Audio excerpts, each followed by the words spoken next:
Halo semuanya, sedikit share mengenai perjalanan saya ke Bandung selama satu malam.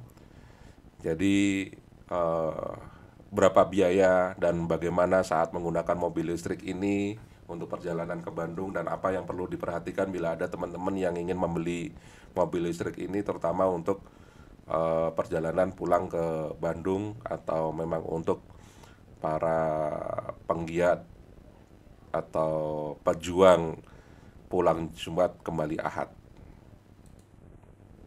Seperti kita tahu, spek dari Wuling ini yaitu adalah baterai di 26,7 dengan konsumsi 11,24 dan total jarak di 300 km. Dengan per kWh didapatkan 0,267 kW per hour per persen dengan tarif listrik yang saya ambil di 2.500 sesuai dengan tarif listrik saat ini yang ada di charge in karena setiap aplikasi berbeda-beda. Kemudian untuk data lainnya adalah bahwa jumlah penumpang pada saat ke Bandung yaitu 3 dewasa dan satu anak, total dengan berat badan sekitar 400 kilo, nggak sampai ya, mungkin ya nggak sampai 400 kilo, 300 sekianan lah, hampir 400 kilo, termasuk barang-barang yang lain-lain yang kita bawa, tetapi tidak terlalu banyak karena baju cuma untuk menginap satu hari saja. Kemudian waktu tempuh yang saya dapat antara 3 sampai 4 jam untuk masing-masing perjalanan dari Jakarta ke Bandung, baik dari Bandung ke Jakarta, karena jalanan macet hanya di MBZ dan Pasteur untuk pada saat berangkat, tapi pada saat pulang cenderung lancar dan hanya macet di daerah Pasteur saja. Sebelum masuk Pasteur itu, wow, mengerikan sekali ya. Sekarang benar-benar macet. Ya mungkin udah lama kali ya. Terus mode yang saya pakai selalu eco, nggak pernah saya rubah karena menurut saya ya bagaimanapun saya mencoba menghemat, tetapi dalam cara berkendara tidak saya tahan-tahan, artinya kalau bisa gaspol di 84 km per jam pasti saya lakukan di 84 km per jam. Dan regenerative braking di set di strong, artinya yang tertinggi. Dan saat menyalip dengan kendaraan lain itu atau mendahului kendaraan lain, ada rasa kadang-kadang karena kita sudah mencapai top speed itu, kemudian kendaraan di sampingnya melaju juga dengan kencang, akhirnya tidak jadi mendahului kendaraan yang akan kita dahului. Dan akibatnya apa? Kendaraan di belakang kita kadang agak jengkel dengan kondisi itu kali ya. Kemudian melakukan klakson ke kami ya, ya mungkin karena saya tidak berhasil menyalip kendaraan di samping apa di depan saya. Ya itu aja yang saya rasakan. Kemudian di MBZ ya wajar lah, mobil kecil dengan diameter, apa ya namanya, diameter kendaraan bannya kecil, ya pasti akan ada, dan shocknya juga keras, pasti bumpy, tapi ya masih masuk lah, bukan terus bikin muntah gitu atau gimana. Ya kalau saya sih tidak muntah ya, ya mungkin kalau orang lain bisa saja muntah, tapi ya nggak tahu lah. Menurut saya sih masih nyaman-nyaman saja dan masih bisa saya gunakan lah gitu. Dan ini odometer saya catat dari saat berangkat dan saat pulang dan pada saat sampai ke lokasi, sehingga didapatkan total jarak pada saat berangkat. Oh ya, saya berangkat dari Sleepy menuju ke ini apa namanya, ke SPKLU Bandung Utara di ULP PLN ULP dengan total jarak 152 km. Kemudian pada saat dari Bandung ke Jakarta, saya berangkat dari BIP Bandung Indah Plaza karena di situ ada charging stationnya Hyundai, sehingga saya melakukan pengecasan di situ sampai dengan 100% dan sampai ke lokasi di Jakarta di daerah Grogol. Eh, Total jaraknya sekitar 309 km. Kemudian baterai juga saya catat pada saat berangkat di 93% dan pada saat sampai di 27%, sehingga kita bisa lihat konsumsinya di 66% atau di 17,622 kWh. Ini didapat dari 66 dikali dengan 0,267 kWh per persen. Didapatkan per tripnya adalah di 48.000 sekian dikalikan 2.500, dan nilai ini sudah saya kalikan dengan losses 1,1 apa 10%, Artinya kenapa saya kalikan? Karena setiap kali saya melakukan pengecasan di SPKLU PLN itu terjadi losses. Mungkin lain kali akan saya share data-datanya mengenai hal tersebut. Nah, nggak tahu kalau kita ngecharge di rumah seberapa besar losses yang ada. Mungkin bisa teman-teman share juga. Bagi yang punya Wuling bisa dicatat atau sebelum dan sesudah pengecasan dan berapa kWh yang masuk.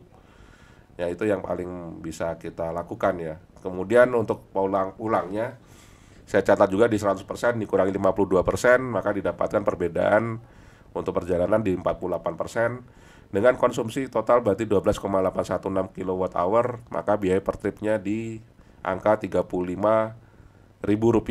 Bila kita total sekitar di Rp83.000 untuk perjalanan dari Jakarta Bandung dan Bandung ke Jakarta. Nah, itu biaya yang saya keluarkan untuk konsumsi baterainya saja, belum termasuk jalan tol dan biaya-biaya yang lainnya. Misalkan saya melakukan pengecasan atau pengecasan ya, saya karena saya nggak punya rumah di sana, saya harus mengecas di mall gitu. Itu ada biayanya tersendiri tentunya. Tetapi memang saya tidak hitung karena misalkan biaya parkir di mall dan sebagainya, karena itu kan bisa saja kalian melakukan pengecasan di rumah. Kemudian konsumsi seharusnya kalau kita jalan lurus sesuai dengan klaim Wuling seharusnya di 51% dan 52% sesuai dengan jarak yang sudah saya tempuh.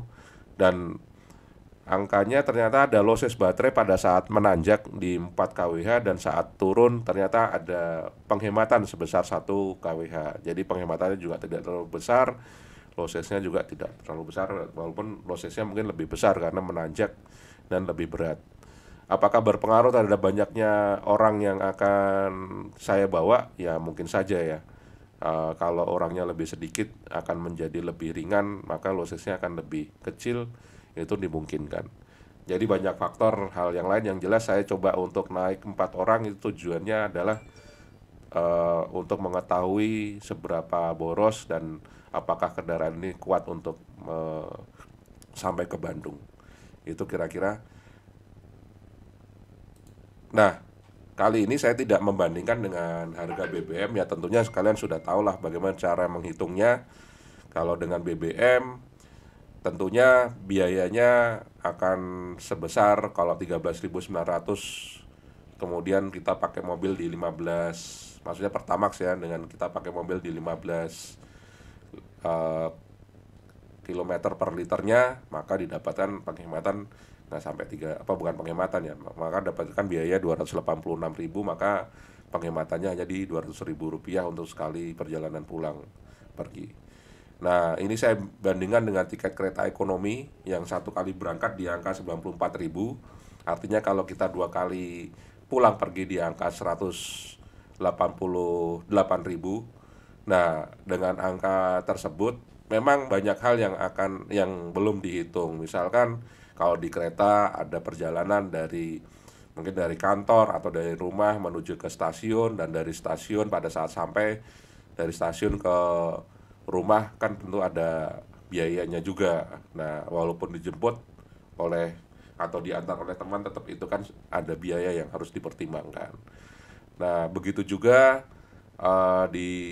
pada saat perjalanan saya belum menghitung adanya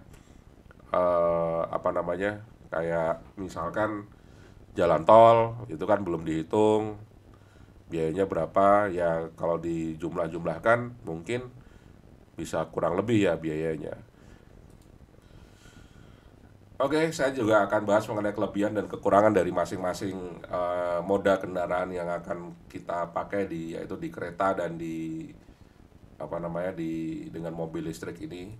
Yaitu kelebihan dari penggunaan mobil maupun BBM maupun listrik, ya pasti kita tahu bahwa kenyamanannya adalah pada saat berangkat, pada saat sampai di lokasi kita langsung sampai, nggak perlu lagi menunggu tergantung jadwal dan sebagainya, sehingga mungkin bisa saja menghemat waktu, tetapi bisa saja karena macet jadi waktu yang dibutuhkan lebih lama. Jadi intinya adalah bisa sampai ke lokasi pada saat sesuai dengan dibandingkan kita menggunakan kereta. Kemudian waktu perjalanan kita juga tidak bisa menentukan bahwa oh ya 3 jam yang saya alami belum tentu juga orang lain alami. Bisa saja pada saat weekend di hari Jumat dan pulang di hari Minggu.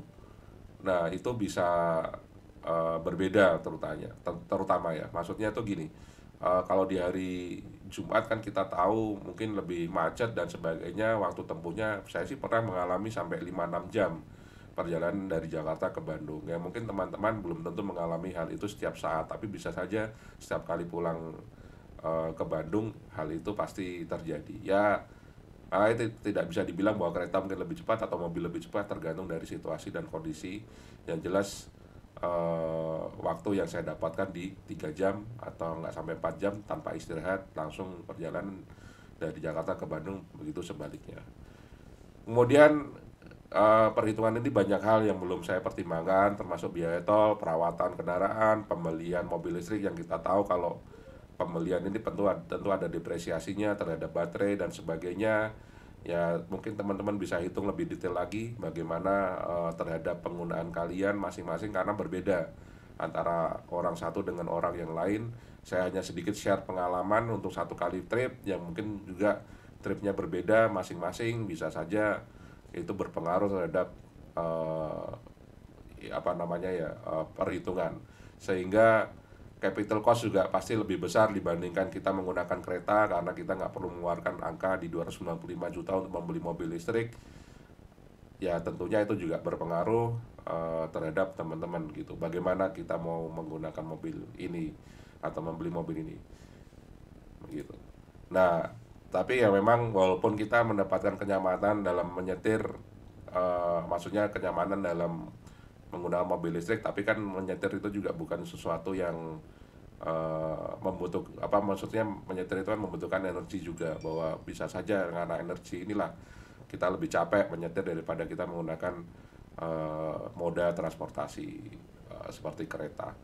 Ya kalau misalkan kalian para PJKA, penjuang PJKA pulang Jumat kembali Ahad yang khusus ke Bandung, ya mungkin bisa dipertimbangkan kalau bareng-bareng, biayanya pasti lebih murah, bisa numpang, bisa ya kalau enggak minta bayaran dari masing-masing para penumpang, sehingga tentu costnya juga bisa lebih murah. Ya banyaklah alternatif, atau bisa juga pulang sendiri dengan biaya yang lebih murah daripada kita pakai moda transportasi kereta. Ya kalau mungkin dibandingkan dengan kereta eksekutif ya pasti lebih mahal dengan kereta eksekutif gitu. Tetapi kalau kita bandingkan dengan kereta ekonomi ya mungkin biayanya juga tidak terlalu signifikan perbedaannya. Ya bisa juga dengan cara menghemat, yaitu dengan menggunakan mobil Agya, kita menggunakan mobil Agya atau Ayla, sehingga kita masih bisa menggunakan Pertalite, dan dimana juga perjalanan menggunakan mobil-mobil seperti itu kan juga lebih hemat gitu, dalam arti per kilometernya itu lebih hemat. Ya itulah sedikit share dari saya mengenai mobil listrik ini, perjalanan dari Jakarta ke Bandung. Mungkin bisa jadi pertimbangan teman-teman bagaimana saat menggunakan mobil ini, dengan biaya berapa saya harus mengeluarkan biaya berapa untuk melakukan perjalanan dari Jakarta ke Bandung. Yaitu sebagai bahan untuk hanya sebagai bahan pertimbangan lah buat teman-teman. Kurang lebih seperti itu. Terima kasih. Kita jumpa lagi di video yang lainnya. Bye bye.